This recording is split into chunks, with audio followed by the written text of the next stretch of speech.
Hello dear students, இன்னைக்கு நம்ம பார்க்க போகிறது யூனிட் 10ல் எலக்ட்ரானிக்ஸ் அண்ட் கம்யூனிகேஷன் அந்த லெசன் தான் பார்க்க போகிறோம். அதில் ஃபர்ஸ்ட் கொஷின் என்னன்னு பார்த்தோம்னா, define forbidden energy gap. Energy gap between valence band and conduction band is called forbidden energy gap அப்படின்னு சொல்கிறோம். அதாவது இங்கே இருக்கக்கூடியதை வேலன்ஸ் பேண்டுன்னு சொல்லுவோம், இதை கண்டக்ஷன் பேண்டுன்னு சொல்லுவோம். இவங்க ரெண்டு பேர்த்துக்கும் இடையில இருக்கக்கூடிய இந்த கேப்பை நம்ம என்னன்னு சொல்கிறோம்னா ஃபார்பிடன் எனர்ஜி கேப் அப்படின்னு சொல்கிறோம். திரும்ப பாருங்கள், the energy gap between valence band and conduction band is called forbidden energy gap. யூஸ்வலாக எலக்ட்ரான்ஸ் வேலன்ஸ் பேண்டில் தான் இருக்கும். எப்போ நம்ம அதை ஹீட் பண்ணுறோமோ அப்போது எலக்ட்ரான்ஸ் என்ன ஆகும்னா வேலன்ஸ் பேண்ட்லேருந்து கண்டக்ஷன் பேண்டுக்கு ஜம்ப் ஆகும்.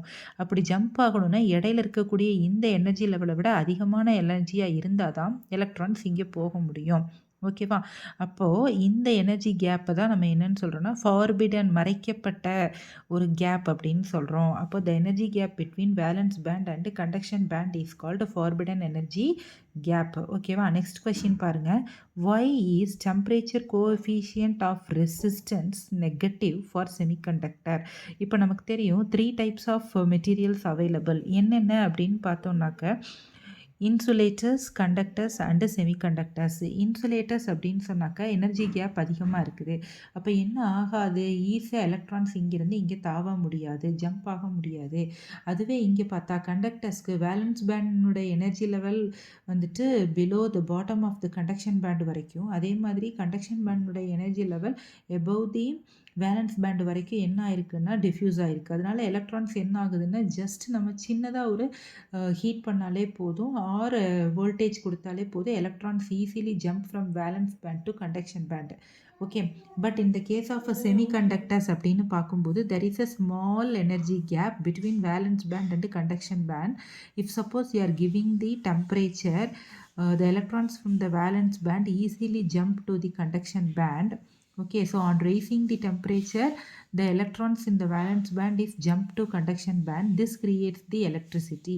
அப்போது இதை தான் நம்ம என்ன சொல்கிறோம்னா நெகட்டிவ் டெம்பரேச்சர் கோஎஃபிஷியன்ட்னு சொல்கிறோம். அதாவது டெம்பரேச்சர் அதிகப்படுத்தும் போது என்ன ஆகுது, நமக்கு கரண்ட் கிடைக்குது. ஓகேவா? பாருங்கள், அப்போது when the temperature is increased further அப்படின்னா என்னன்னு பார்த்தோம்னாக்க எழுதும்போது நம்ம இதை கூட யோசிக்கலாம். அட் அ ஃபைனைட் டெம்பரேச்சர், ஒரு குறிப்பிட்ட டெம்பரேச்சரில் resistivity value of a semiconductor எவ்வளோ இருக்குதுன்னு பார்த்தோம்னா 10⁻⁵ ஓம் மீட்டர்லேருந்து 10⁻⁶ ஓம் மீட்டர் வரைக்கும் இருக்குது.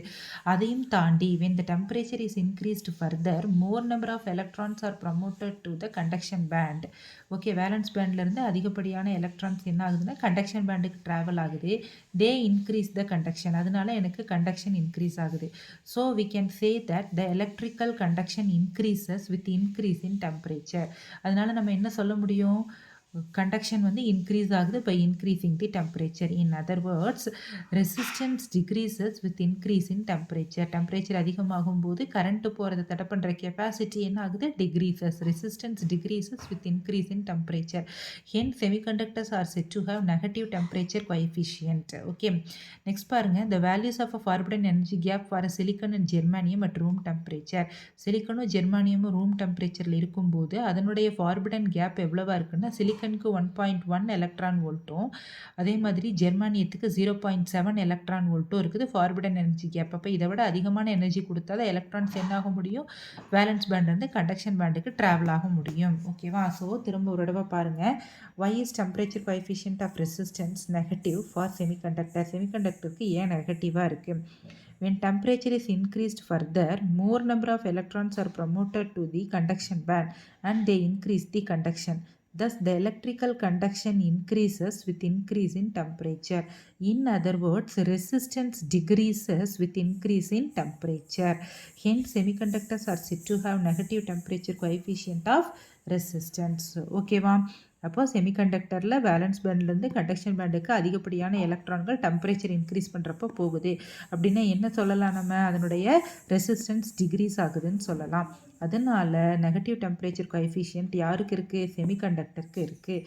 ஓகேவா? நெக்ஸ்ட் பாருங்கள், what do you mean by doping? Doping அப்படிங்கிறது adding the impurity to the pure form. Pure ஃபார்மில் இருக்கக்கூடிய ஒரு பொருளை இம்ப்யூரிட்டி ஆட் பண்ணால் அதுக்கு நேம் என்ன சொல்லலாம், டோப்பிங் அப்படின்னு சொல்லலாம்.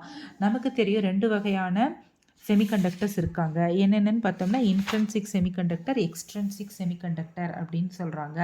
அப்போது இன்ட்ரின்சிக் செமிகண்டக்டர்னா பியூரா சிலிக்கான் அண்ட் ஜெர்மானியம் மட்டும் இருக்கும். அதில் நாம் என்ன பண்ணுறோம்னாக்கா இம்ப்யூரிட்டி ஆட் பண்ணுறோம். இம்ப்யூரிட்டிங்கிறது ஒன்றும் இல்லை, ஒன்றா பென்டாவேலண்ட்டையோ இல்லை ட்ரைவேலண்ட்டே இருக்கக்கூடிய ஒரு பொருளை 100 பார்ட்ஸ் per மில்லியனில் ஆட் பண்ணால் அதை நம்ம என்னன்னு சொல்லலாம்னாக்க செமிகண்டக்டர்ஸ் எக்ஸ்ட்ரின்சிக் செமிகண்டக்டர்னு சொல்லலாம். அப்போது அதை நம்ம என்ன சொல்கிறோம் பாருங்கள், the process of adding impurities to intrinsic semiconductor. ஓகேவா, இன்ட்ரின்சிக் செமிகண்டக்டர் அப்படிங்கிறது பியூர் ஃபார்மில் இருக்கக்கூடிய ஒரு செமிகண்டக்டர்.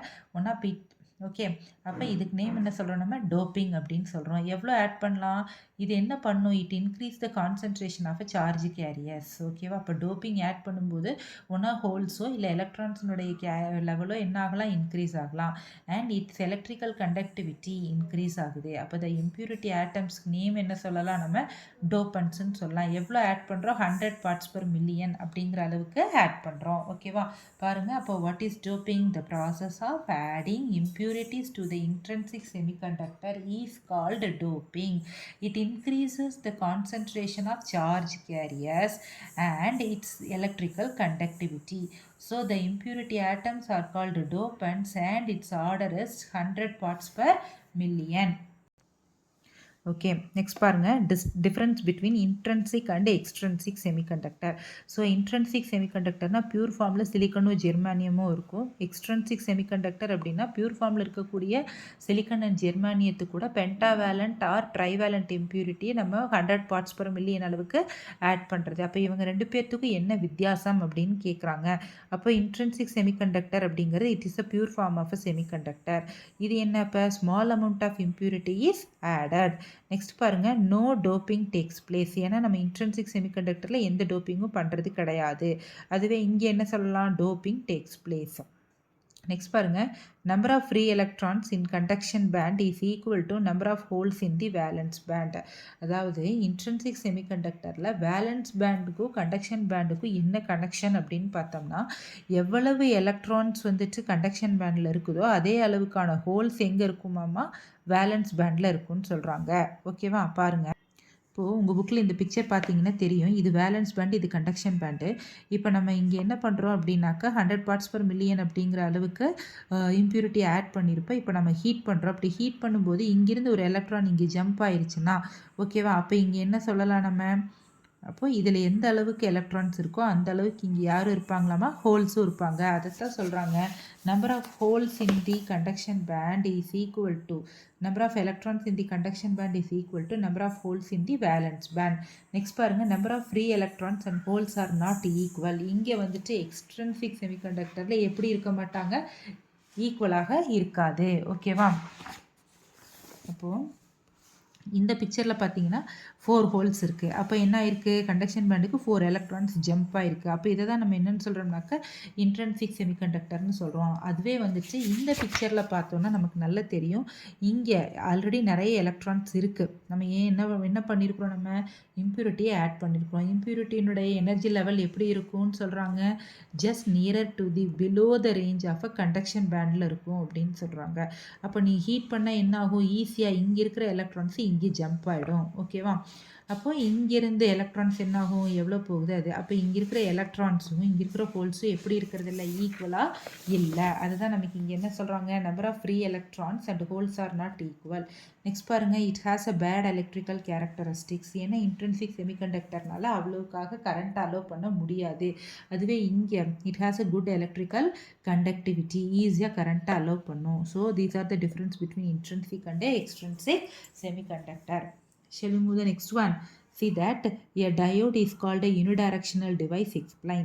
Diode அப்படிங்கிறதையே நம்ம என்னன்னு சொல்கிறோம், PN ஜங்ஷன் டயோடு அப்படின்னு சொல்லுவோம். அதாவது P டைப்பு N டைப்பு என்ன பண்ணியிருப்பாங்க, ஃபியூஸ் பண்ணி ஒன்றோட ஒன்று வச்சுருப்பாங்க. அப்படி ஒன்றோட ஒன்று வைக்கும்போது ஃபார்வர்டு கேரக்டரிஸ்டிக்கில் மட்டும்தான் நமக்கு என்ன இருக்கும், கரண்ட் ஃப்ளோ இருக்கும். ரிவர்ஸ் கரண்ட்டில் என்ன இருக்காது, கண்டக்ஷன் நடக்காது.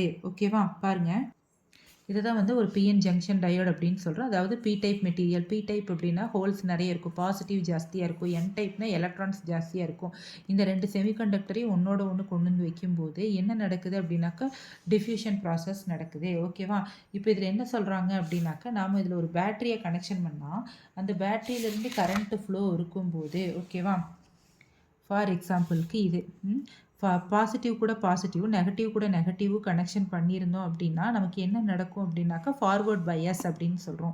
அப்போ கரண்ட் ஒரு டைரக்ஷன்ல ஃப்ளோ ஆகுது. ஓகேவா? அதுவே வந்துட்டு ரிவர்ஸ் பயாஸ் அப்படிங்கிறது என்னன்னாக்க, பாசிட்டிவ் டூ நெகட்டிவும், நெகட்டிவ் டூ பாசிட்டிவும் கனெக்ட் பண்றது. அப்படி பண்ணும்போது, ஃப்ளோ ஆஃப் கரண்ட்டோட டைரக்ஷன் இப்படி இருக்கும். அப்ப என்ன இருக்காது அங்க நமக்கு, உள்ள டயோடுக்குள்ளார ஃபங்ஷன் ப்ராப்பரா இருக்காது. அப்ப அதனால தான் ஏன் கேட்குறாங்க. நம்ம என்னன்னு சொல்றோம்? Diode is unidirectional device because current flows in only one direction. When it is forward biased, the diode conducts. When it is reversed biased, there is no conduction. இன்னும் கூட என்ன சொல்லலாம்னா forward biasல வந்துட்டு diode என்னவா ஆக்ட் ஆகுது அப்படின்னாக்க forward பைஸில் current allow பண்ணுது, reverse பைஸில் current allow பண்ணுறது இல்லை அப்படின்னு சொல்லலாம்.